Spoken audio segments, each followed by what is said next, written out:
नरेंद्र मोदी की बातें तो बड़ी बड़ी है, लेकिन कारनामे इतने घटिया है कि अपने आप से लोगों को शर्म आ जाता है। लेकिन इस बेशरम को शर्म नहीं आता है, क्योंकि सब चीज बेच के खाया हुआ है। देश की सीबीआई और ईडी, इनके आप कारनामे देखें और इनकी ईमानदारी आप देखें तो सचमुच जिस देश में ऐसे भ्रष्ट अफसर पैदा होंगे और रहेंगे, जो सरकार के तलवे चाटने वाले अफसर बनेंगे, निस्संदेह वो देश कभी विश्व गुरु नहीं बन सकता है। क्योंकि ईडी और सीबीआई को आज तक पता नहीं चला कि 21 टन कोकीन अडानी के शिप के ऊपर आया तो उसकी जांच कहां जाके अटकी। किसी ईडी और किसी सीबीआई के अधिकारी के चूतड़ों में दम नहीं है कि जाके मोदी सरकार से यह पूछे और अडानी से पूछे कि आपके शिप के ऊपर ये 21 टन कोकीन कहां से आया और ये किसका है। मोदी की मैं कह रहा हूं गांड में दम नहीं है कि अडानी के खिलाफ एक शब्द बोल दे और ये ईमानदारी का ढोल पीटता है कि मैं ईमानदार हूं, मैं ईमानदारी से काम करता हूं।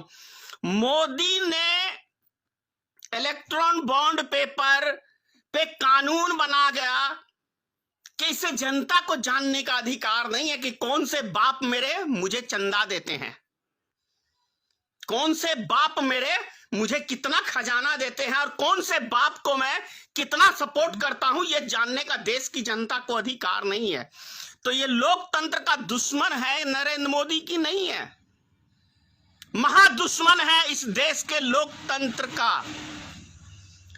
हर विपक्षी नेता को चुनाव से पहले ईडी और सीबीआई जबरन उठा के ले जाना, ये लोकतंत्र की हत्या नहीं है तो और क्या है। मैं नरेंद्र मोदी को बुज़दिल कायर प्रधानमंत्री इसलिए कह रहा हूं कि इसके चूतड़ों में पिछवाड़े में दम नहीं है कि विपक्षी के सामने उनके सवालों का जवाब दे सके।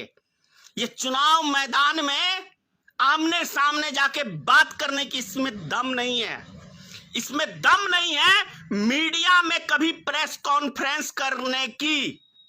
यह ऐसा बुज़दिल डरपोक प्रधानमंत्री है कि ईमानदार मीडिया से ऐसी फटती है कि उनका सामना कभी ये नरेंद्र मोदी नहीं कर सकता है, ना ही कोई भाजपाई कर सकता है।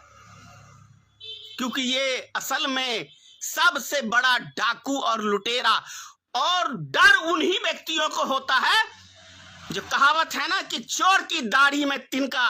तो मोदी की दाढ़ी जरूर बड़ी है, लेकिन ये जितनी इसकी दाढ़ी है ना उतने ही भ्रष्ट है ये। मतलब एक एक बाल इसकी भ्रष्टाचार में, मोदी की दाढ़ी में, मतलब जो जितनी दाढ़ी है उतना ये भ्रष्ट प्रधानमंत्री है हमारे देश का। ये हमारे लोग का दुर्भाग्य है और ये हमारे देश का बहुत ही बड़ा दुर्भाग्य है कि ऐसा कायर, ऐसा डरपोक, ऐसा बुज़दिल प्रधानमंत्री जबरन चाहता है कि हम सत्ता पे काबिज हो। तभी तो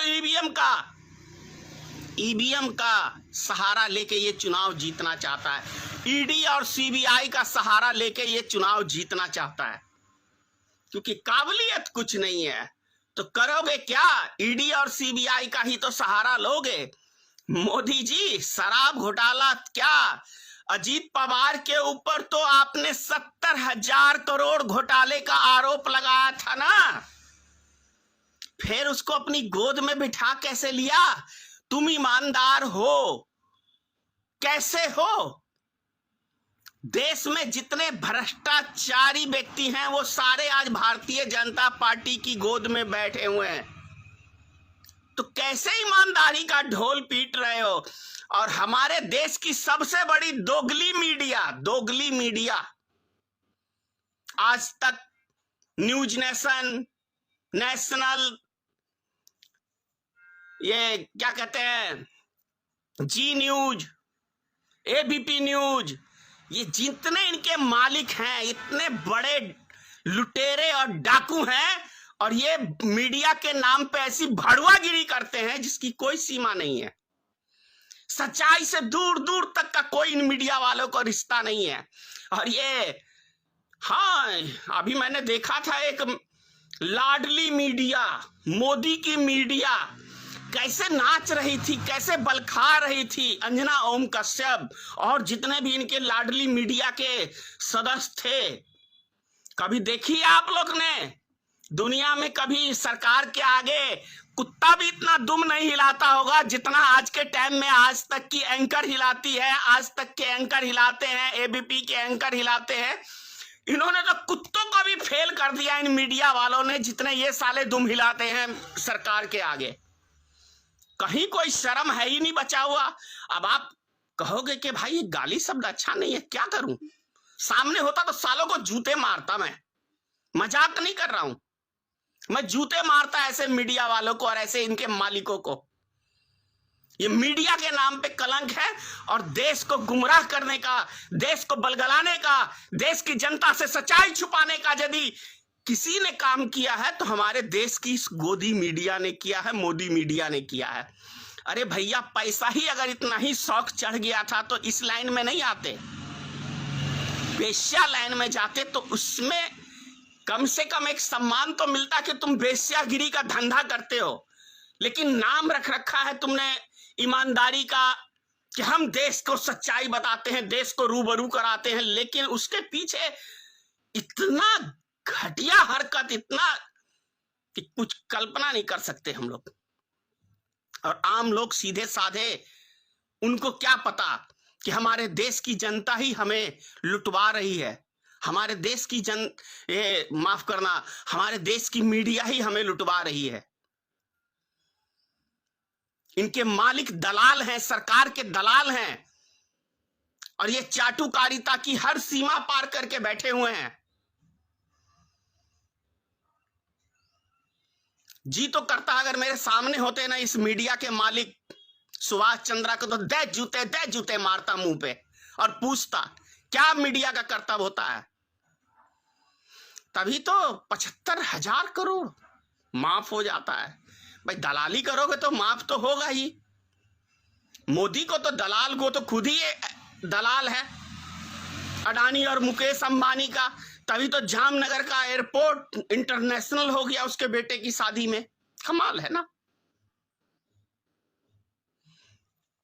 समझिए, और देश की जनता आप समझिए कि कैसे आपको गुमराह करके बचिए, लोकतंत्र को बचाइए। आपके हाथों में है, आपके हाथों में है, देश की जनता के हाथों में है।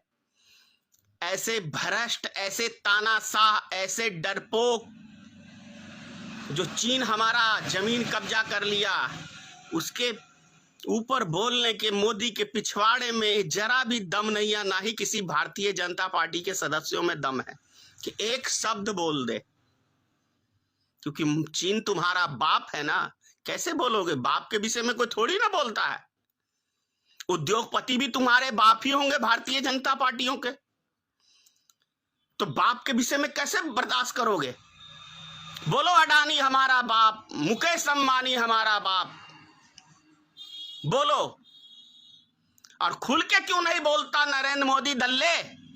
बोल कि अडानी और मुकेश अंबानी मेरा बाप और मैं अपने बाप के लिए काम करता हूं, मैं अपने बाप का एजेंट हूं।